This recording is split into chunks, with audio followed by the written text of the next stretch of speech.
시청자 1, 425표 차이로 이겼다고 한 사람이 지금 그 1, 425표 때문에 갇히는 그림 지금 보이십니까? 당선 도장이 찍힌 순간 게임은 끝났다고 다들 그렇게 말했죠. 그런데 사실은 그게 끝이 아니라 시작이었던 겁니다. 한번 보세요. 부산 북구갑에서 99.5% 개표 시점 막판의 1, 425표 차이로 역전 당선된 한동훈 후보. 그런데 그 1, 425표라는 숫자가 지금 한동훈 본인을 가장 위협하는 숫자가 되고 있어요. 왜 그럴까요? 특검은 왜 지금까지 입을 다물고 있을까요? 그 침묵이 정말 한동훈 편이 맞을까요? 한동훈 캠프가 왜 갑자기 예정돼 있던 라디오 인터뷰 일정을 죄다 취소하고 있을까요? 이게 여유인지 아니면 다른 무엇인지 일단 짚어볼 만한 신호 아닙니까?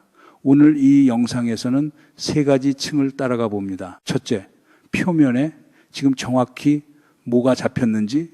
둘째, 한동훈이 왜 이 위험을 알면서도 굳이 감수했는지.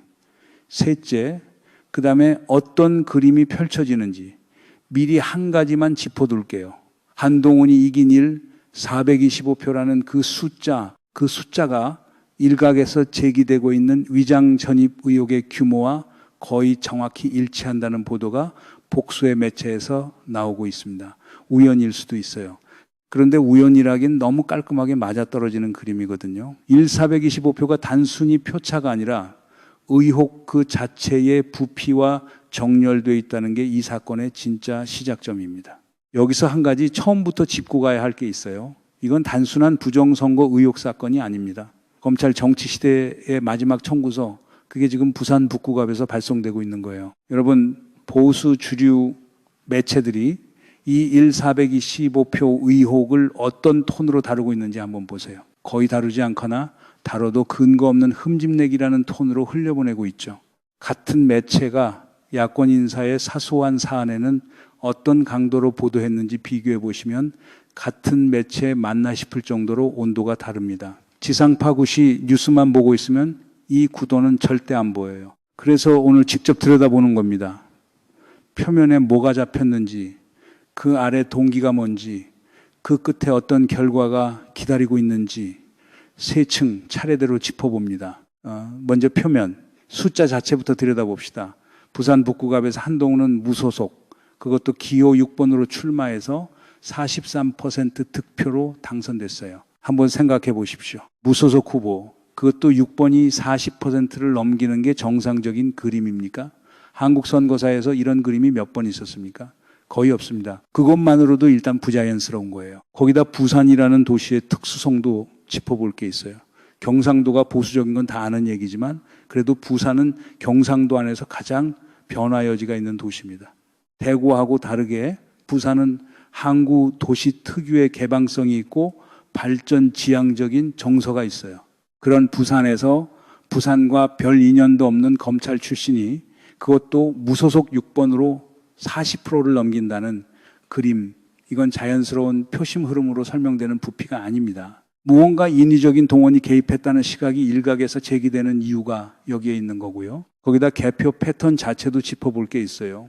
99.5% 개표 시점까지 민주당 하정운 후보가 앞서고 있었습니다. 그런데 마지막 0.5%에서 1, 425표가 뒤집혔어요. 다 끝났다고 꽃다발 걸고 방송 인터뷰까지 했는데 막판에 뒤집힌 경우가 이번 선거의 한두 건이 아닙니다. 이런 막판 역전이 한두 군데서만 나왔으면 우연이라고 할 수도 있어요. 그런데 같은 패턴이 여러 곳에서 동시에 나왔다는 게 짚어봐야 할 부분 아닙니까? 여기서 핵심 의혹이 등장합니다. 복수의 언론 보도에 따르면 한동훈 지지자 일부가 전세버스를 타고 부산 북구갑으로 대거 이동했고 그 과정에서 위장 전입을 했다는 의혹이 제기되고 있어요. 위장 전입이 뭐냐? 쉽게 말해서 실제로는 그 동네에 살지 않으면서 주민등록만 옮겨놓고 투표권을 행사하는 거예요. 명백한 공직선거법 위반입니다. 그런데 이 의혹의 규모가 어느 정도냐? 보도된 추산을 종합해보면 거의 1, 4, 100표 안팎이라는 시각이 있어요. 한동훈이 이긴 1, 425표와 거의 일치하는 숫자죠. 우연일까요? 일단 의문이 제기될 만한 그림인 건 분명합니다. 여기 한 가지 더 짚고 갈 게 있어요. 박민식 후보 얘기입니다. 박민식 후보는 같은 보수 진영에서 이 지역에 출마했던 인사예요. 정상적인 보수 진영의 합리적 전략대로라면 박민식이 사퇴하거나 한동훈과 단일화를 했어야 하는 그림이었어요. 그랬다면 표분산도 없었을 거고 더 큰 격차로 이길 수 있었을 텐데 끝까지 단일화를 안 시킨 겁니다. 누가 이걸 조율 안 한 걸까요? 아니면 일부러 안 한 걸까요? 박민식이 끝까지 출마했다는 사실 자체가 한동훈 무소속 출마를 보수 진영 차원에서 사실상 묵인했거나 방조했다는 신호로 익히는 거예요. 여기에 더해서 결정적인 변수가 하나 더 들어왔어요. 바로 CCTV입니다. 의혹의 핵심 동선, 그러니까 전세버스가 어디서 출발해서 어디서 멈춰서 사람들을 어디로 내려놨는지 그 동선이 CCTV에 잡혔다고 전해지고 있습니다. 이게 왜 중요한지 짚어볼게요. 다른 의혹들은 진술 대 진술로 끝날 수 있어요. A는 갔다 그러고 B는 안 갔다 그러면 그걸로 끝나는 경우가 많습니다. 그런데 CCTV는 다릅니다. 시간, 장소, 인물이 동시에 특정되거든요. 부인하기가 어려워지는 거예요. 더 중요한 건 CCTV 영상은 캠프와 위장 전입자들 사이의 동선을 시각적으로 연결해 줍니다.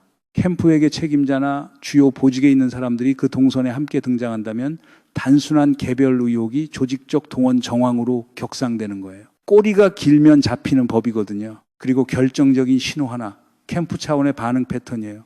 당선 직후 한동훈은 모든 라디오 방송에 전화 연결을 자처하고 갈 수 있는 곳마다 직접 가서 메시지 던질 사람입니다. 정치 머리가 좋고 본인 몸값 올리는데 이만한 기회를 놓칠 사람이 아니에요. 그런데 지금 예정돼 있던 인터뷰들이 줄줄이 취소되고 있다는 얘기가 나오고 있습니다. 자신감이 있는 사람이 이렇게 입을 닫을 리가 없거든요. 도둑이 재발저리는 모양새라는 시각이 일각에서 제기되는 이유가 여기에 있는 거죠. 자, 여기까지 들으셨으면 결론은 명확해 보이잖아요. 위장 전입 의혹이 있다. CCTV가 잡혔다. 캠프가 침묵 모드에 들어갔다. 그러면 한동훈 당선 무효되는 거 아니냐. 그렇게 생각하실 만합니다. 근데 잠깐만요. 공직선거법 그렇게 만만한 법이 아닙니다. 그리고 이 법 한 가지 묘한 특성이 있어요. 떨어진 사람한테는 가혹하고 당선된 사람한테는 굉장히 관대해요. 이재명 대통령이 직접 겪었잖아요. 선거법 위반으로 기소까지 당해서 재판받고 무죄받았는데 대법원이 대선 2주 전에 그걸 뒤집었습니다. 떨어진 사람한테 어떤 칼날이 어떻게 들어오는지 우리가 봤어요.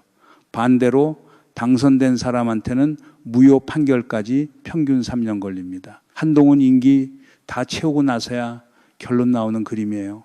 여기까지 보면 한동훈은 안전해 보이죠. 무사히 끝나는 거 아니냐. 그런데 여기서 한 가지 놓치면 안 되는 게 있습니다. 이번엔 변수가 하나 더 있어요. 일반 검찰이 아니라 특검이에요. 12.3 비상계엄 특검 라인이 이미 가동 중인 상태에서 위장 전입 의혹이 거기에 연결될 가능성이 일각에서 거론되고 있는 거죠. 일반 검찰의 시간표 알아서 늘어지고 알아서 묻어주는 그 시간표 특검은 그게 안 됩니다. 같은 잣대를 윤석열 대통령 시절 도이치모터스 의혹에 적용했더라면 그땐 결론이 어떻게 났을까요? 같은 검찰 시스템이 그땐 왜 발이 한쪽으로만 굽었는지 그것부터 짚고 가야 합니다. 같은 법, 같은 절차인데 사람에 따라 시간이 다르게 흐른 그 그림이 이번에는 반대 방향으로 작동할 수 있다는 거예요. 자, 표면을 봤으니 두 번째 층으로 내려가 봅니다. 동기.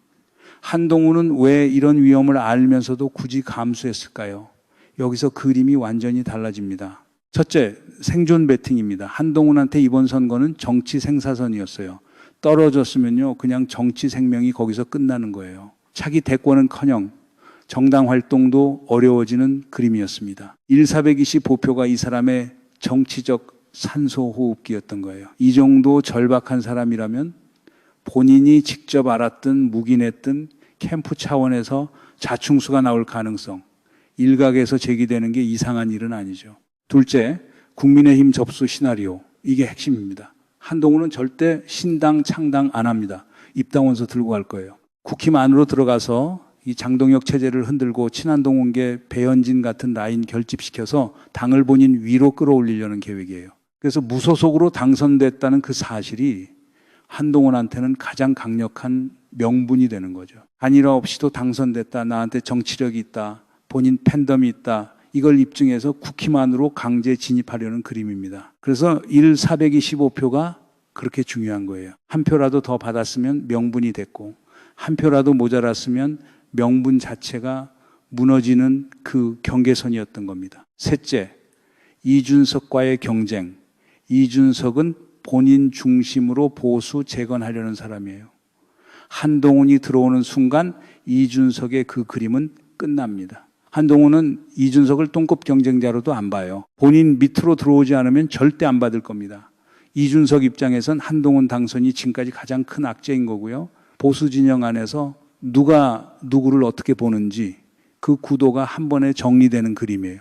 보수 진영이 통합을 향해 가는 게 아니라 1인 중심으로 흡수되는 단계로 들어가는 그게 한동훈의 진짜 노림수입니다. 넷째, 그리고 이게 가장 무거운 부분인데 검찰 카르텔의 마지막 배팅이에요.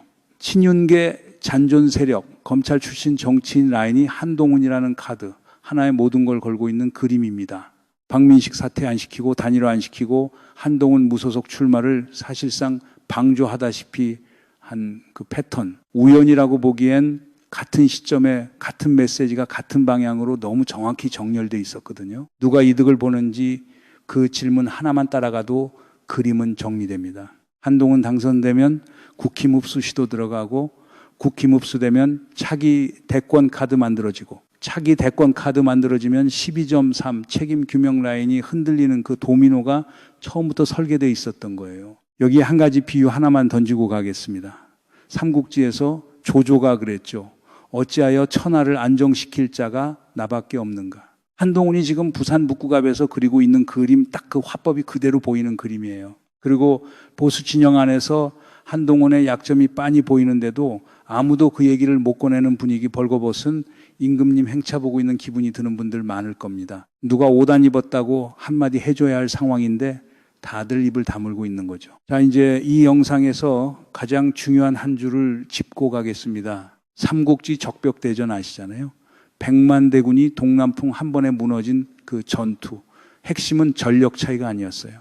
너무 자신만만하게 들어갔기 때문에 본인이 짠 진영 자체가 함정이 됐던 거예요. 지금 한동훈한테 보이는 그림도 정확히 그 구조입니다. 한동훈은 425표로 이긴 게 아닙니다. 425표 때문에 갇힌 거예요. 잠시만요. 이거 한번 곱씹어 보세요. 여러분이 처음에 한동훈 당선 소식을 듣고 어떻게 이게 가능하지? 정말 정상적으로 이긴 게 맞나? 이런 감각이 드셨을 거예요. 그게 막연한 느낌이 아니었던 겁니다. 그 감각 정확했던 거예요. 0표 대 박빙은요, 평소 같으면 그냥 박빙이에요. 그런데 위장 전입 의혹의 규모와 표차가 거의 일치한다는 그 순간 0표 대는 더 이상 박빙이 아니라 증거 그 자체로 바뀝니다. 검찰 출신이 만들어 놓은 시스템이 검찰 출신을 잡는 그림으로 작동하기 시작하는 거예요. 자기 무덤, 자기가 판셈이죠.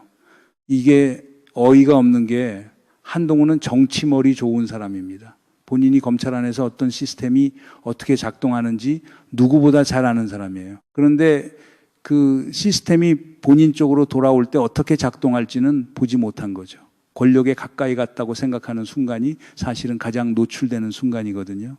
윤석열 대통령 사례를 한번 생각해 보십시오. 본인이 검찰 안에서 정치검사로 커온 사람이 결국 그 검찰 시스템이 추적할 수 있는 흔적을 가장 많이 남긴 사람이 됐어요. 같은 패턴이 한동훈에게서 한 단계 더 압축된 형태로 반복되고 있는 겁니다. 검찰 출신이 검찰 시스템의 작동 원리를 가장 두려워해야 할 사람들이라는 그 역설이 보이기 시작하는 국면이에요. 자, 마지막 층입니다. 결과. 이 425표 사건이 어디까지 가는 그림인지. 첫째, 검찰 정치 시대의 종언이 가속화됩니다. 검사 출신이 국가 권력 최상단으로 가는 시대는 끝났다는 국민적 공감대가 지난 몇 년 사이에 분명히 형성됐어요. 그 공감대가 흔들리는 순간 어떤 일이 벌어져도 이상하지 않은 사회로 가는 거고요. 한동훈 사례가 그 흐름의 분기점이 될 가능성이 일각에서 거론되고 있습니다. 검찰 출신 정치인이 검찰 카르텔의 보호를 받는 그림이 아니라 검찰 시스템에 의해 정리되는 그림.